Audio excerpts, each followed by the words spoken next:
Соцветие культур под открытым небом. На сцене крымско-татарский ансамбль песни и танца «Хайтарма». Они открывают праздник плодородия – Дервиза. Конечно же, нам всем с вами мира, любви, благоденствия. Пусть Бог пошлет нам всего самого хорошего, и все наши мечты пусть сбудутся. Показать свой талант пришли и юные танцоры. Сегодня мы будем танцевать танец Байрам Хайтарма. Я надеюсь, что всем понравится. Состязания по национальной борьбе, куреш, аниматоры и подарки. С самого утра здесь работают игровые площадки. Устраивать праздник для детей и угощать их сладостями – одна из традиций фестиваля. Культура и традиции впитываются с молоком матери. Сегодня счастливые родители привели своих детей сюда, чтобы они окунулись в такую атмосферу, где они могут посмотреть, послушать музыку, посмотреть соревнования, может быть, выбрать для себя, кем они в будущем тоже станут. Накануне праздника женщины занимались уборкой дома и двора. У крымских татар всегда было особое отношение к чистоте и порядку. Утро праздника начинали с молитвы и жертвоприношения. Неотъемлемая часть праздника урожая – сельскохозяйственная ярмарка. Прямо перед нами раскинулся сад хан Алана.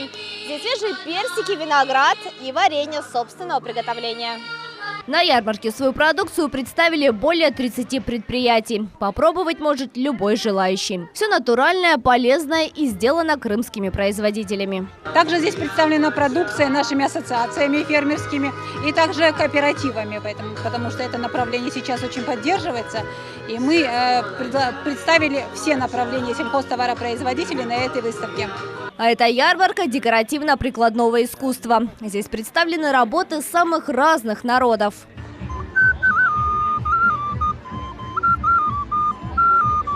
Традиционный образ крымско-татарской девушки, глиняные керамические куклы, а также фески с использованием знаменитой техники филигрань. Эльмира Хайруллаева – мастер прикладного искусства. Этим делом занимается более 8 лет. За это время сделала уже более 6000 кукол.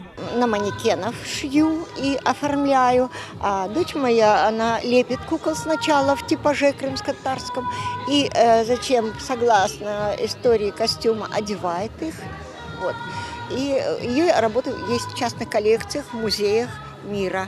Фестиваль собрал более 1000 участников. Здесь каждый нашел себе занятие по душе. Мы умеем объединяться, праздновать те мероприятия, которые связаны с возрождением наших традиций. Дервиза – это один из таких знаковых праздников. Прежде всего, я хочу поздравить всех крымчан, не только крымско-татарский народ, а всех крымчан с этим замечательным праздником, праздником урожая. Праздником, который символизирует итог года. Традиционно праздник завершили хораном, танцем, символизирующим единство народа. Севиля Миметова, Эрвин Эмиралиев, телеканал Миллет.